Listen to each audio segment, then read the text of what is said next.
I just don't know why you'd ever want to bring back Cobra Kai. You're not trained to be merciful here. Mercy is for the weak. You may know the moves, but none of that matters unless you have balance. Are you ready to learn the way of the fist? Yes, Sensei! Johnny, you and I, we aren't done. Dude, I'm so in. Sorry, I got sucked into the thing. Let's start the show.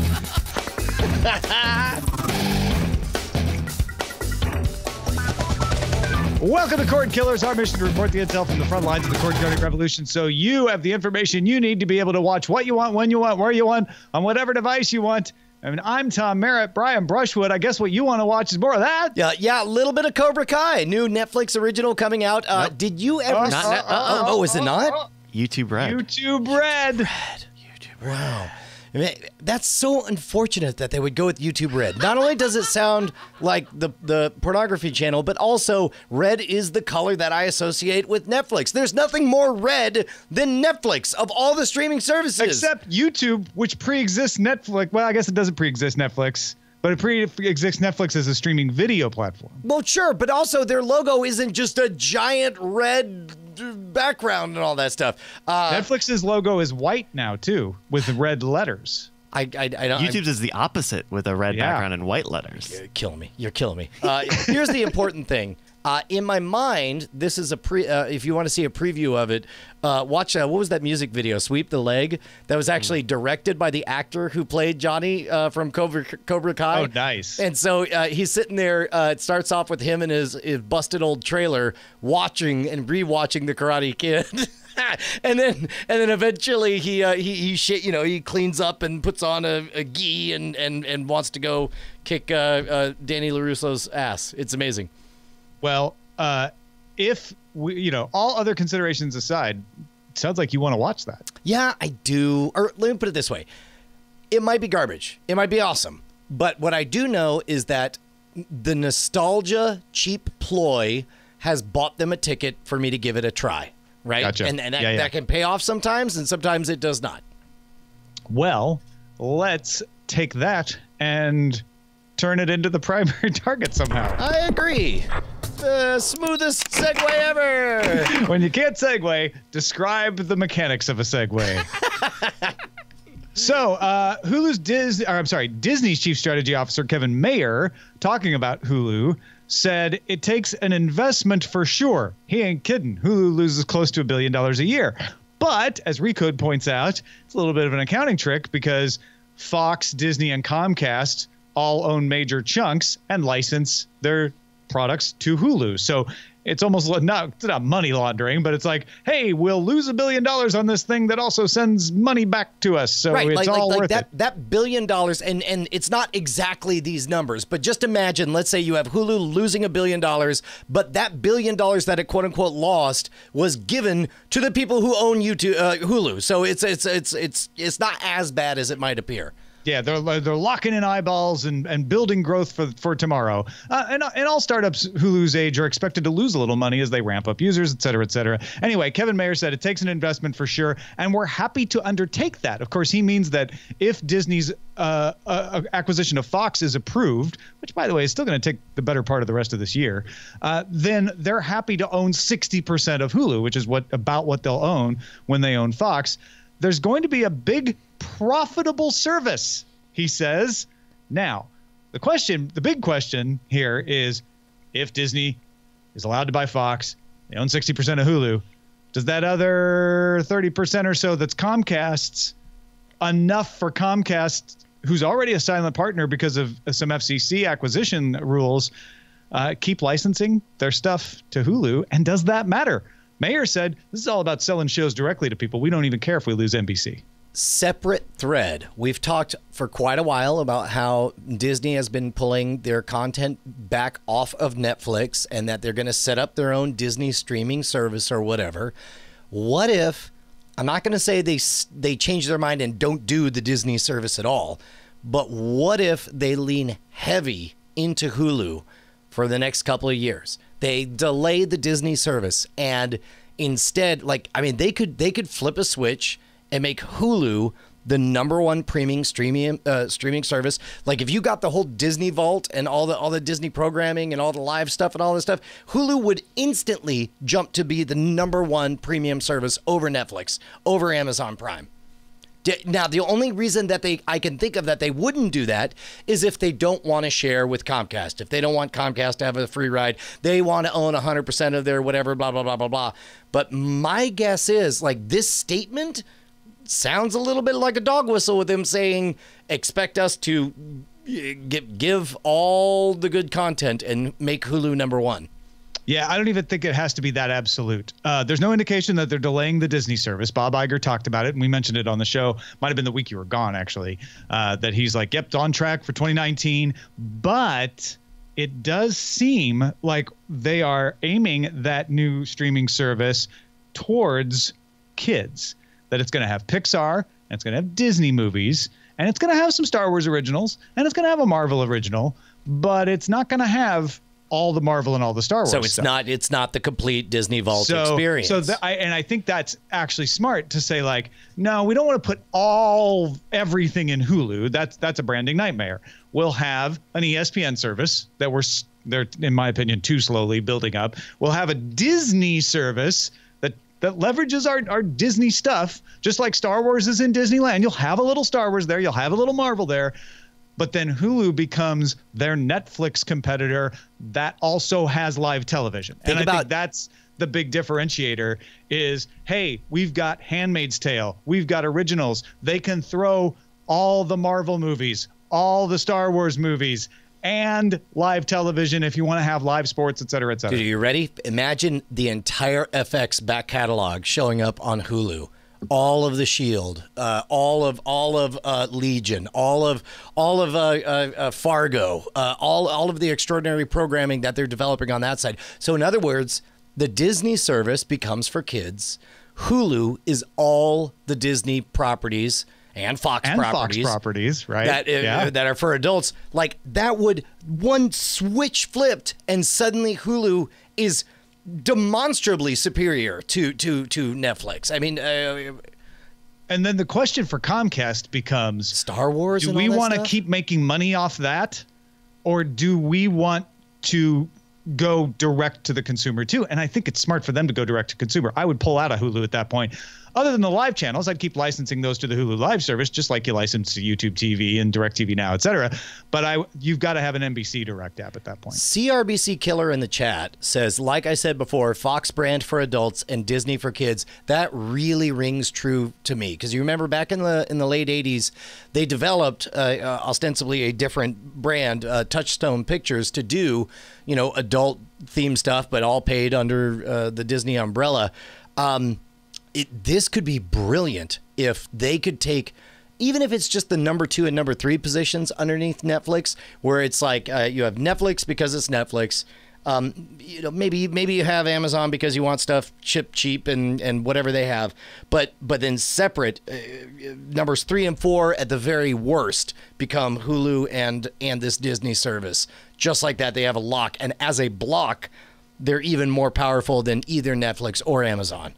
And I can see a future where you have your 5 networks: Amazon, Netflix, Fox, Disney. Yep. CBS All Access, and NBC Universal. I mean, NBC has a great back catalog too, and all the Universal pictures that could go in there. What happens with other players like Viacom, TBD, but that all sounds possible to me. Yeah, that's crazy. What a big Comcast could throw in a live streaming service to the NBC Universal app the way Hulu has one. Amazon kind of is building their own live streaming brick by brick by adding HBO and Starz and CBS All Access.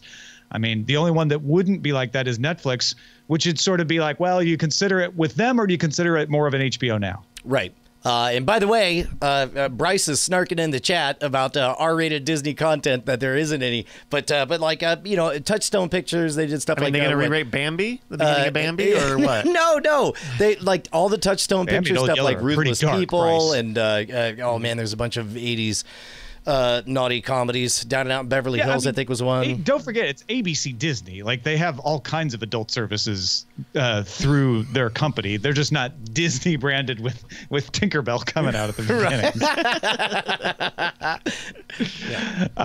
Hey, let's take a moment and thank the folks who make this possible, Brian. Yeah, us, you and me. All we do is show up and talk and pat I'm that glad back. I'm getting over my frozen shoulder so I can pat myself on the back. Oh, you know what? Now that I think about it, we probably wouldn't keep showing up if it weren't for the 1,508 patrons who kick in anywhere from $1 to an episode and up, who keep us loud, live, and independent. You guys are the best people on the planet. You changed our lives 4 years ago, 5 years ago. How long has it been? 4 years. 4 years. Coming up. We're in our 5th year. We are 4 years and 2 months. Creeping up on half a decade since you guys changed our lives, and we'll continue to do our best to bring you the best programming we can and hang out with you while you're working out, ? There's two kinds of people in this world, Brian. There's the people sitting there right now basking in the glow of our thanks saying, yes, I help.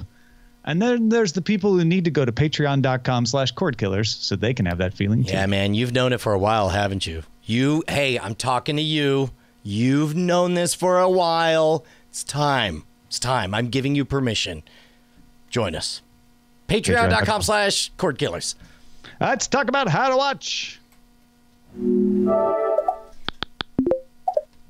So, talk shows on Netflix. Letterman had his second one with George Clooney, which I haven't had a chance to see yet. Netflix announced they're going to do a weekly half-hour talk show hosted by Daily Show contributor Michelle Wolf.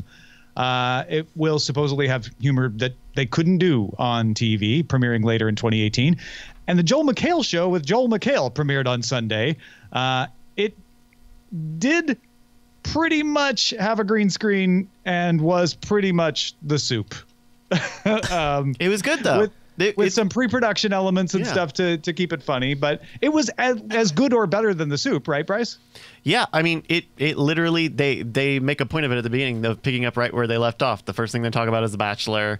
They talk about love and hip hop.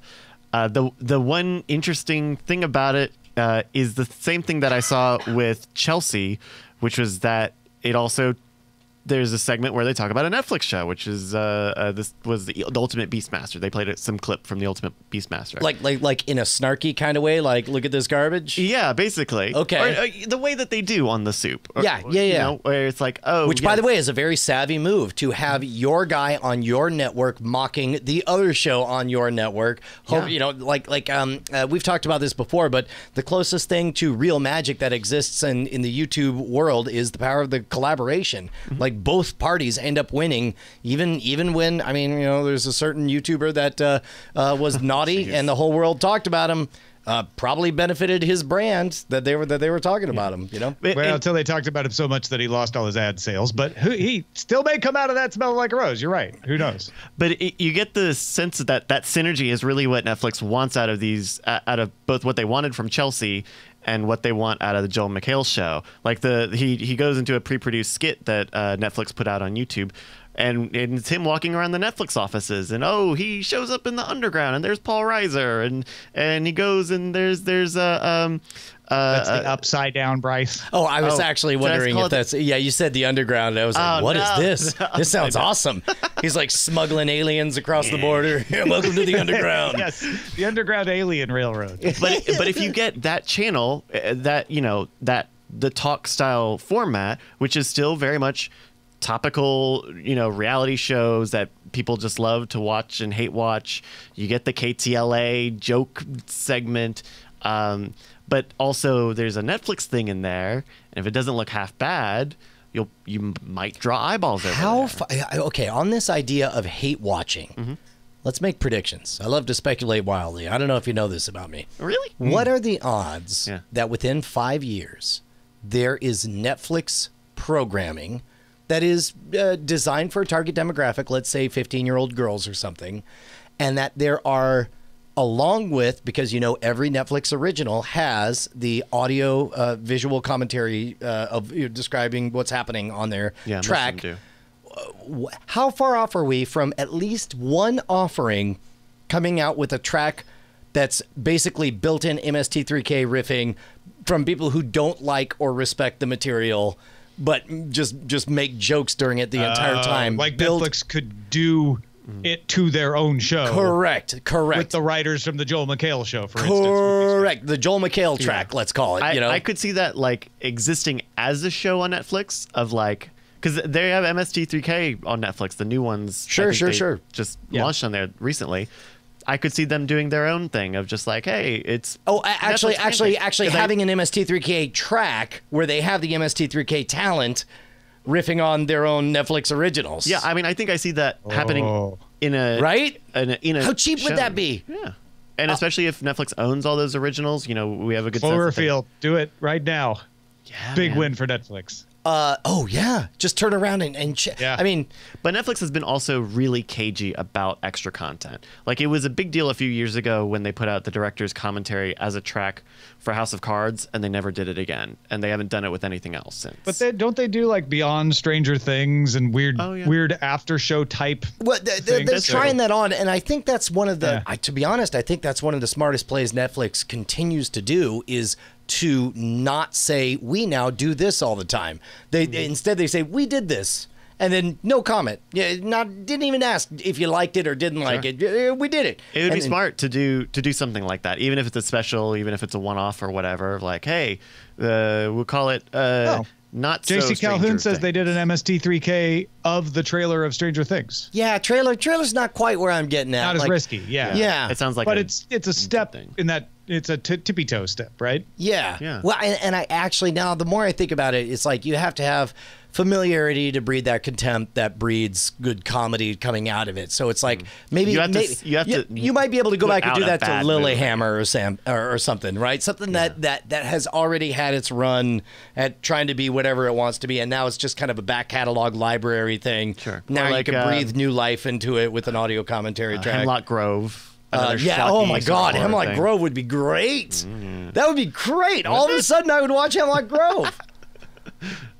So, our talk shows, because they had Chelsea Handler, and then they said we're not doing that anymore. But now we're going to do all these other talk shows. I think watching the Joel McHale show crystallized my thoughts on talk shows and Netflix, and this may be just me. I don't know how representative I am, but I watched it. I laughed. I'm like, this isn't bad. I will never watch it again because it will never be on.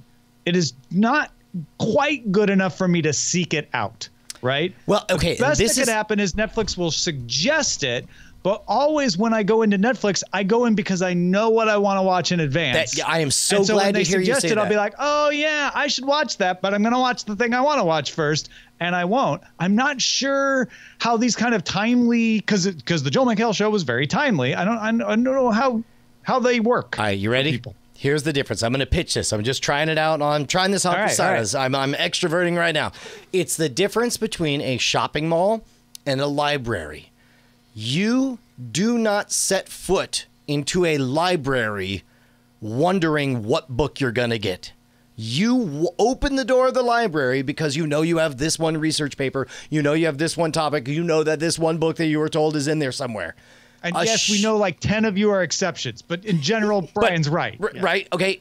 A shopping mall you intentionally walk into not knowing what you want because you want the experience of meandering around like, I don't know, what's on. That's the way.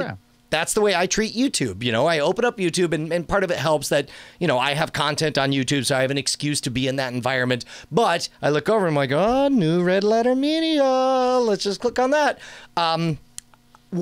Opening Netflix, I almost always have a target coming in, and I've never shopped on Netflix. And in fact, I find shopping intimidating on Netflix. So I agree. Do you mind if I counterpoint? Yeah, sure. Because Netflix, especially all of a sudden, he turns into Brian, just a perfect copy of Brian, only more batter ass counterpart. Netflix. Counterpart. Sorry, yeah, that's where I was going. There's another body. And it's weird. All of a sudden, Tom's in a coma, but the Netflix more recently has been really putting a lot of effort into push notifications on their mobile apps. I have not seen that. I think they figured out that I don't care for it. Or you may not have enabled them. I don't turn on notifications, which is why I've never noticed that. I get them at least 2 times a week of like, either this is a new pick for you, or check out the trailer for this thing that's coming soon. I will check right now to see if I have notifications turned on. I am almost certain they are on and that they stopped giving them to me. So give me just 1 second while I check. Because if you have something like the Joel McHale show, because if you look at Chelsea, the problem with Chelsea, a bit about Chelsea was that it had to become partially timeless in a way that the Chelsea Handler show originally was not, because it was very timely. Where the Joel McHale show is...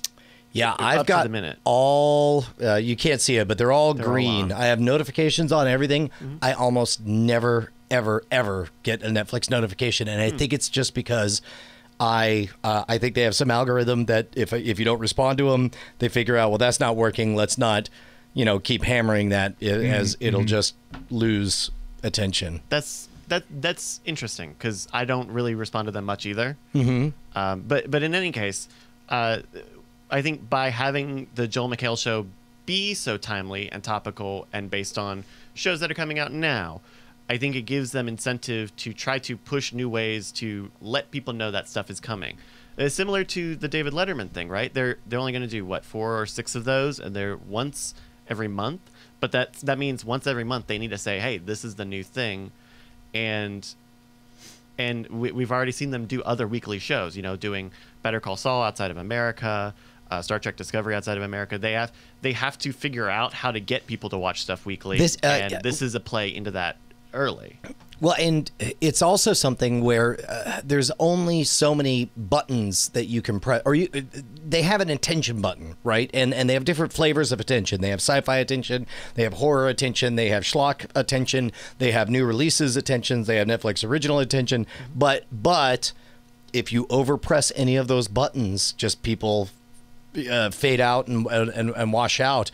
And we know Netflix has a lot of analytics too. They that's probably true. know where that balance is. That's true. I guess I'm agreeing with you. Like I think there's a reason that I don't seem to be getting notifications and you do. There's something about similar to Netflix just gave up on you, Brian. They're like, we don't know what this guy likes. You know what it feels like? It's like that CAPTCHA that all it is a button that says I am not a robot, and what it is it watches the way your mouse moves there and decides whether you're a robot or not. My guess is there's something, whether you clicked on a lot of those notifications or not, there's something in the way I reacted versus the way you reacted that I think their algorithms, their metrics are saying, don't even bother with this guy.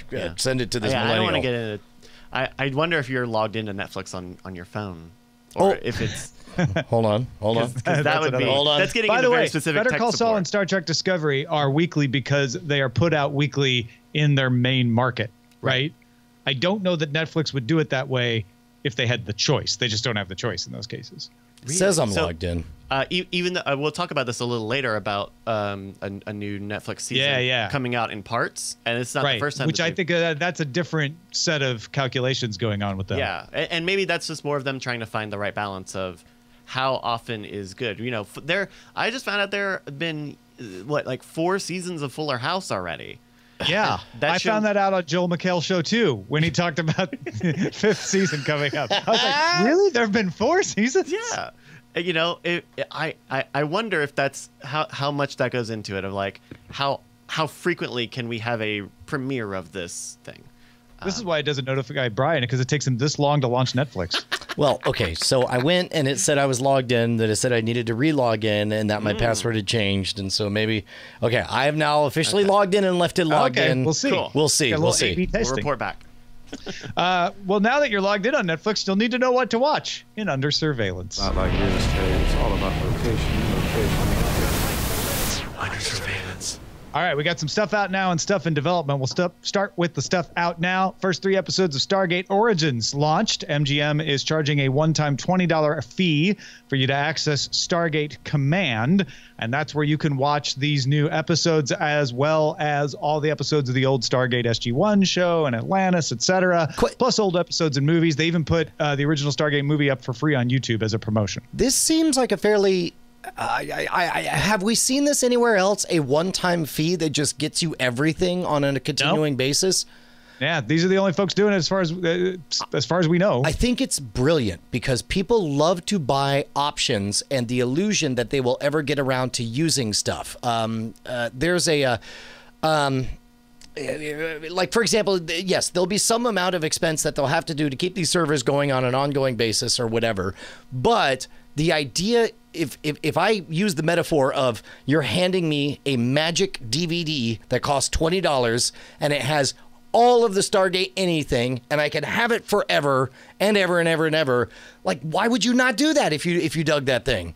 Well, yeah, and they're going to keep. That's why they're doing Stargate Origins, is to say, and you're going to get new stuff, so you want to keep paying attention and see us promoting the merch that you can spend money on. Stargate Origins is the one that had that really heavy Indiana Jones feel to it with lots of Nazis and all that. Yeah. Yep.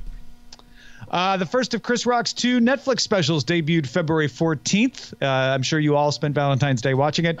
Chris Rock Tambourine was filmed at the Brooklyn Academy of Music and was directed by Bo Burnham. I did not watch it yet. I don't know if either one of you guys did, but another one of the parade of stars of Netflix comedy specials. Yeah, no, I've been out of town for most of this week, so no. I've heard it's very good. This one's not out yet, but the first 6 episodes of Netflix's Unbreakable Kimmy Schmidt will return May 30th in half. This is what, Bryce, you were alluding to earlier. Mm-hmm. It's the first 6 episodes of the season. They haven't even announced when the second half of the season is coming, but they said, we've got 6 episodes done. We didn't want to artificially make you wait any longer because you're used to getting them around this time, so we'll just give you those 6 now. I think that they might be cracking the code of just how much people have an appetite to binge before it becomes a chore. Like, for example, we tried to on the show. You were like, "Hey, man, watch Fringe," and I was like, "Yeah, I can binge Fringe." And then I got like 7 episodes in. I was like, "How far along am I?" "Oh, I'm less than 7% of the way through the series." And then all of a sudden, like, my interest in binging just. Woo. So I wonder if this breaking into 2 chunks of a season thing might not be an artifact of, we've figured out that people in general will binge 6 episodes without questioning, but when 12 episodes come out, they tend to fall off. I tend to think this has more to do with the fact that they're having taking longer to film the season or produce the season or edit the season or whatever. And they know that the Kimmy Schmidt fans are in the habit now of coming back in May ready for new Kimmy Schmidt. And they're like, well, we can hold these till all 12 are done, or we can break it in half, give them 6 now so they get their juice and they don't get upset, and then give them the other 6 later. Yeah, I could see that. I don't know. I got nothing. Every time a new season of Kimmy Schmidt comes out, I always binge it in one day. It is a very fast, easy watch. Yeah, because they're only a half hour, right? Yeah, they're only half hours. It's usually like 10, 13 episodes or something. And I apparently love Kimmy Schmidt. I watch it when it comes out. And I wonder if part of that is trying to make 2 of those experiences a year. 2 maybe that's that. Yeah. Binge days, because at some point you have it all at once and then you're waiting a whole year for a show that is, from the creators of 30 Rock, which is a weekly show.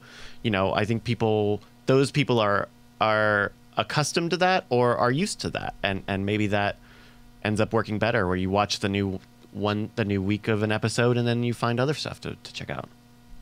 We have some things in development as well. Amazon has renewed Bosch for a 5th season. The 5th season is based on the novel Angel's Flight. An attorney is murdered the night before his civil rights trial begins. Bosch is apparently the most successful show on Amazon, and I've watched the pilot.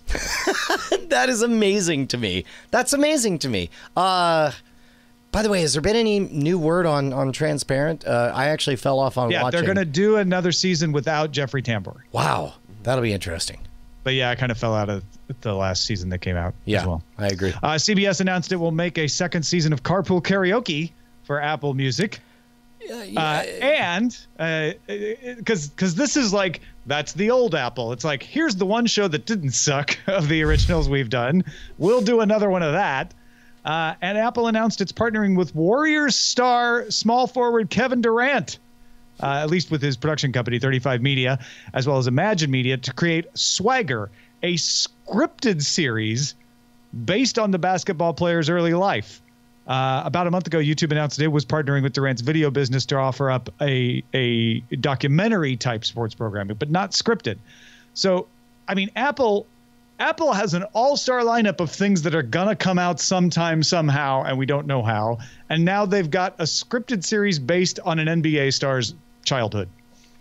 We'll see. Benefit of the doubt. The third chapter. I feel like, I know Apple doesn't have any idea that we're having these conversations. They don't care. But I feel like every week Brian's like, okay, well, we'll see. And then it's Damien Chazelle. Well, we'll see. How about Kevin Durant? They just keep upping the ante. Like, we're just going to throw star names at you, Brian. At some point, it's going to become like all of my personal heroes. At one point, you're like, fine. Do you want a show Brushwood? Fine. You can have a show. Modern Rogue. It's an original. And I was like, oh, okay. I get it. That's what you've been up to this whole time. I'm playing hard to get, Tom. Hang in there. I like it. All right, let's talk about what we're watching. Brian, you and I, this rarely happens. We have the exact same line of things we were watching. Yeah, I think it was a side effect of there's stuff that I'm naturally interested in, but this was we took 3 days off to run up to New York and do the stage show twice over in Schenectady, and then come on back, which limited a lot of my video watching. So, but yeah, I watched Counterpart. I did watch Black Panther, and I caught a bit of the Olympics, which. Two things on the Olympics I can't have heard. I want to say it was a Radiolab episode. We'll see if Bryce is able to track it down as I think this out. A Radiolab episode talking about how when you watch sports, how so much of it is Foleyed, is artificially created. And if you're watching rowing, you don't hear the helicopters overhead or the screaming or the shouting of the stuff. And you most certainly could not in that environment hear the gentle lapping of oars hitting the water. And yet all of that exists in this version that you see because they create a soundscape that is believable.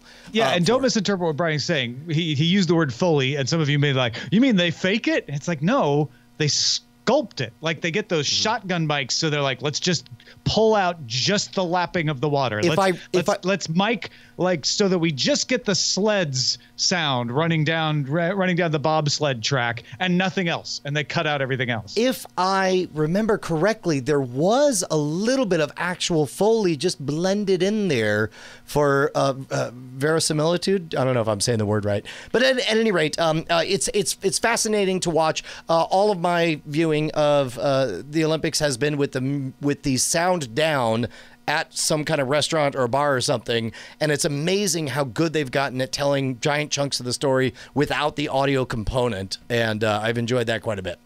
I actually always enjoy the Olympics. It's just fun to watch for me, and it always has been. And I know it's not. A lot of people don't care about it, and that's great. But I get into it. There's something about, multinational. I actually don't like the International Olympic Committee very much. I think they way overdo it on their intellectual property, and they're sort of oppressive, and their advertising policies are ridiculous. But I just like the idea of like everybody in the world getting together and like, all right, let's hash this out on the slopes.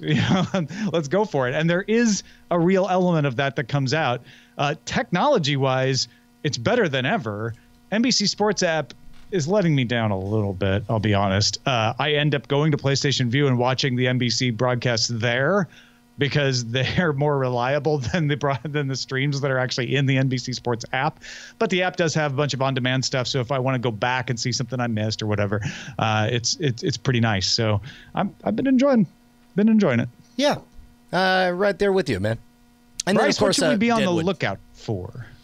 We got we got a recommendation from let me make sure I get the name, Paul, which kind of goes with something that Brian mentioned on the show a week or two ago. Yeah, I think when he watched it, he writes, "Hey guys, heard the show from the other day and wanted to throw in some info about the Jack Black film you guys were discussing, but couldn't remember the name of. It's the Polka King, not the King of Polka. Not the King of Polka, the Polka King.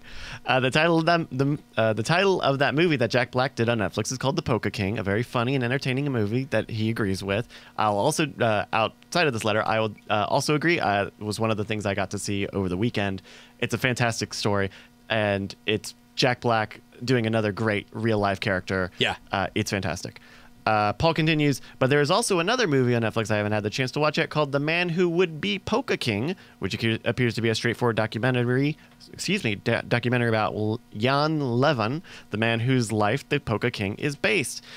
Black also did another based on a true story film titled Bernie, in which he plays an extremely nice funeral parlor employee. That's an interesting movie, but fair warning, it does go dark partway through. Now, Brian, you were telling me you've seen The Man Who Would Be Polka King. Yeah, and you were saying that is very close. It is. You can almost picture the Netflix pitch meeting where they said, "We have an idea for a movie. Here's the script," and then they handed this documentary to them, because it's like every little bit, right down to the fact that nobody pronounces his name the same way, including his wife calls him Jan. Jan Levin, yeah.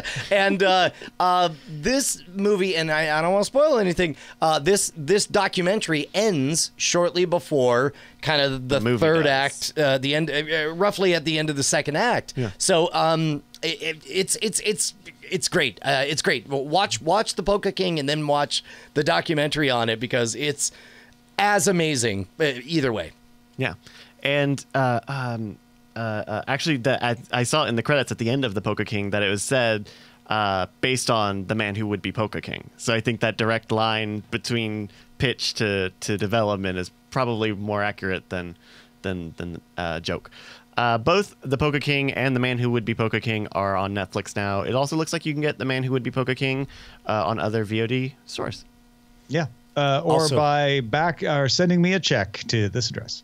Also, JC Calhoun says I was right. Some of the sounds of rowing are actually pre-recorded, according to that article. Yeah. Interesting. Hey, if you got something we should be on the lookout for, email us cordkillers@gmail.com.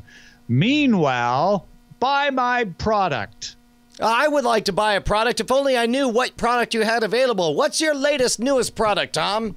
Buy my book, Bavaria, by Tom Merritt, called Bavaria by Tom. No, this is a science fiction book, folks. If you like science fiction and you want a story about a colony starship that's been cut off due to an ancient prohibition against powering its broken engines, and you want to find out why, check it out. You can get that and all the stuff I write at TomMerrittBooks.com. Hey, Tom, you know what I'm going to ask? You know what I'm going to What's that? What's that, Brian? I've enjoyed all the audiobooks of all your sci-fi books. Sure. Is there a chance this one's coming to audiobook anytime soon? Yeah, it's on Audible right now. Oh, well, then let me buy it right now. I'm glad that... I would not be surprised if you already owned it from this exact bit multiple weeks ago. Actually, did I? I don't know. I'm about to find out. I can imagine a world where this exact thing has happened. I can, too. I'm looking. In the meantime, Tom, why don't you fill with some quote-unquote news?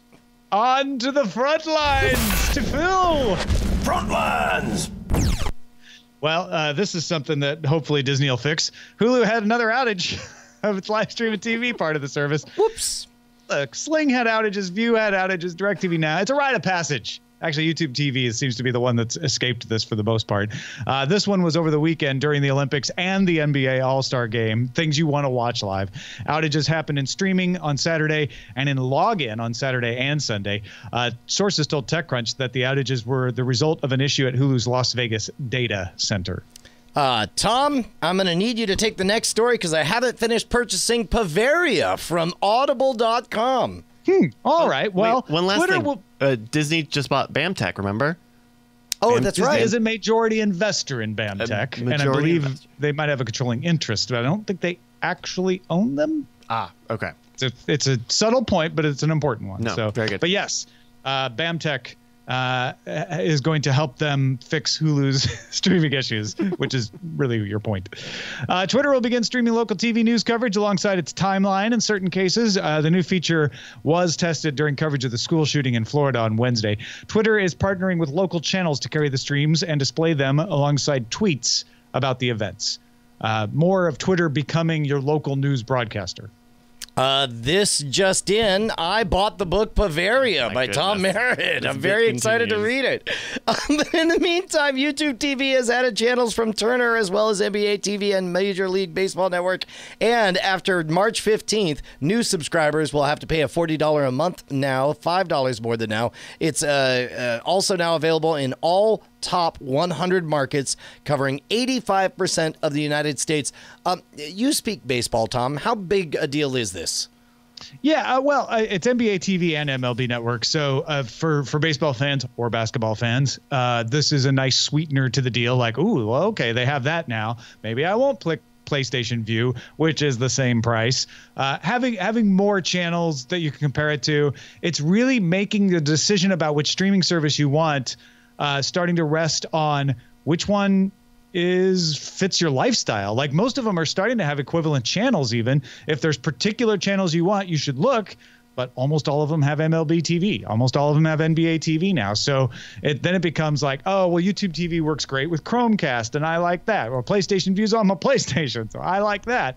But YouTube TV is on Roku now. PlayStation View's on Roku now. And the price difference isn't there. YouTube went from $35 to $40, so it's now not significantly cheaper, but it has a lot more networks. The nice thing about purchasing YouTube TV is one price for everything. You don't have tiers. You don't have to think. You just pay for it. I'll tell you what, we'll see a little bit of it in the letters, but man, am I getting a lot of positive feedback about YouTube TV these days. YouTube CEO Susan Wojcicki also said YouTube Red will expand its subscription service to as many as 100 countries soon. So if you're excited about watching Cobra Kai, here you go. 100 countries now. We'll have it. Netflix has announced a multi-year agreement with Ryan Murphy, creator of Glee, Nip Tuck, American Horror Story, and Scream Queens. Murphy is already working on 2 shows for Netflix, Ratched and The Politician. So they got Shonda Rhimes and Ryan Murphy now, like broadcast television superstars. I mean, at some point we got to stop being surprised, right? They're you know, I say the time is now, Brian. I'm going to stop being surprised right now. Okay. Yes, cease your excitement and your surprise, sir. It's amazing to me, like my 10-year-old daughter's television video watching habits, I think, have happened fairly organically. She goes to public school and so on. But every time I catch her watching content on her iPad or her iPhone, it's just YouTube personalities, and it's amazing to me. I'm so curious to know how that will shape who she is as a consumer of art and media at the age of 25 and 35 and so on, and what, you know, that's a fairly massive different trend happening right now. So in other words, I'm wondering how important it is to have top tier Hollywood talent for that kind of stuff. Well, in the future, however important it is, it's now going to be available. I'm sorry, I went back to the YouTube story because you mentioned YouTube, but it'll be available in 100 countries. I tricked you. But also, I mean, it's important to have good shows. That's what's important, right? Yeah. Let's get to the dispatches from the front.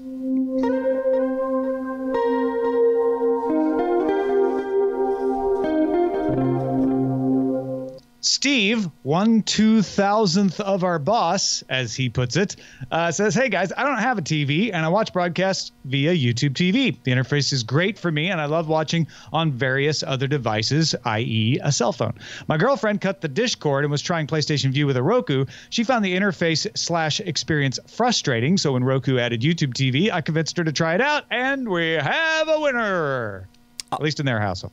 2 thumbs up for YouTube TV. Keep on trying. That's what I say. If you're in a blended family and you, one of you wants to cut the cord and the other one doesn't, just give yourself permission to try a lot of different things, and maybe, you know, make it a short-term commitment. Say, hey, for 4 months, we're going to take a tour of all these services, and then maybe we go right back to cable. And that's totally fine. We're just gonna take a trip, a financial journey, and see where it goes.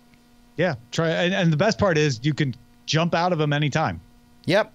Josh writes in saying, hi, Tom and Brian. With T-Mobile's impending launch of yet another streaming service for their purchase of Layer 3, here's a way they could differentiate themselves. Provide a box that runs on their LTE and is not data capped. The one main reason I haven't been able to move to streaming only is that we regularly hit our Comcast 1 terabyte limit, even with cable. So if there's any way I could stream and not hit my data limit, I will be extremely swayed.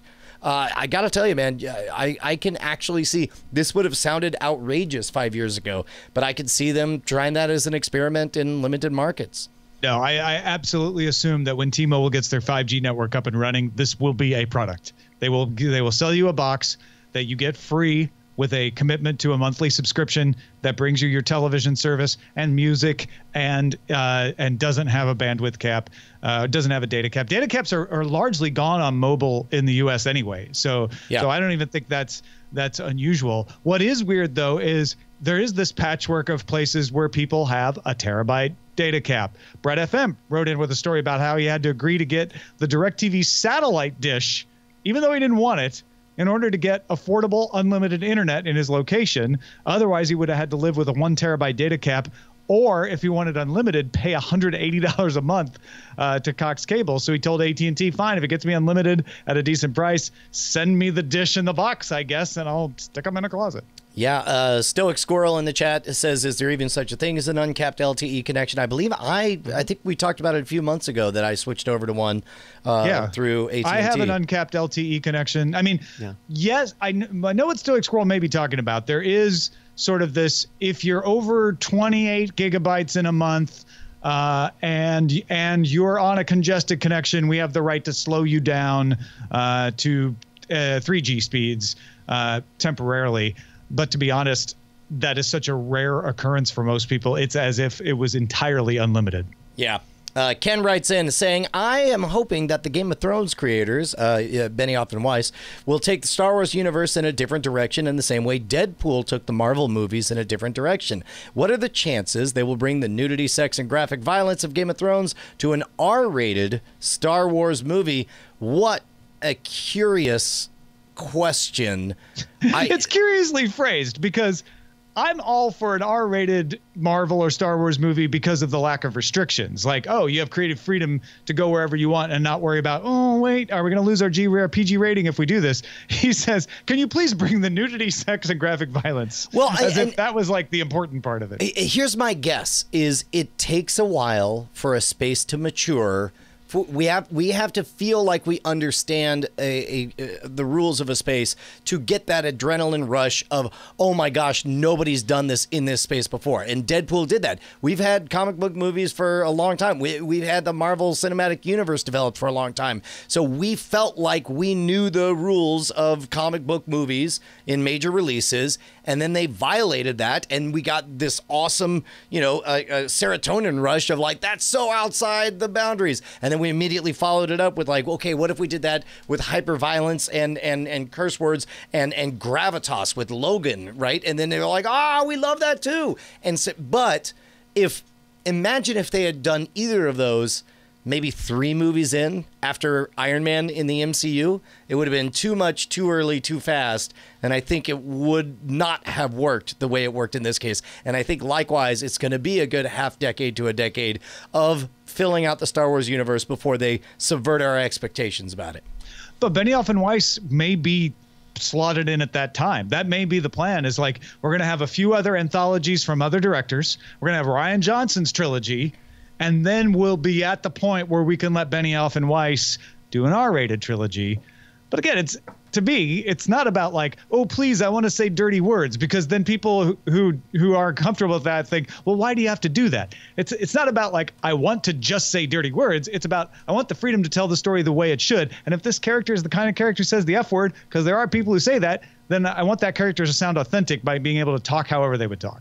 Yeah, well, sure. And the way I would think of it is as I want to explore different corners of this big, wide, galaxy. And some of them truly are. You've heard them, you may hear the phrase, the most wretched hive of scum and villainy or whatever. But, how Muppet Show does that look now compared to what I would imagine, after watching Game of Thrones, imagine them saying like, no. You will never find a more wretched hive of scum and villainy. And it's like, boy, I believe it now. Yeah, absolutely. Finally, George says, regarding episode 207, Viacon, your guest mentioned how the kids in Disney shows give no respect to their parents. This really struck a chord with me. I noticed this 10 years ago with my daughter. That was the catalyst to get me to finally cut the cord, and we have not looked back since. And what's weird is I don't necessarily, it's fine. Like, whatever got you here, we're all in the same clubhouse. But I think it's interesting that so many people take so many different paths.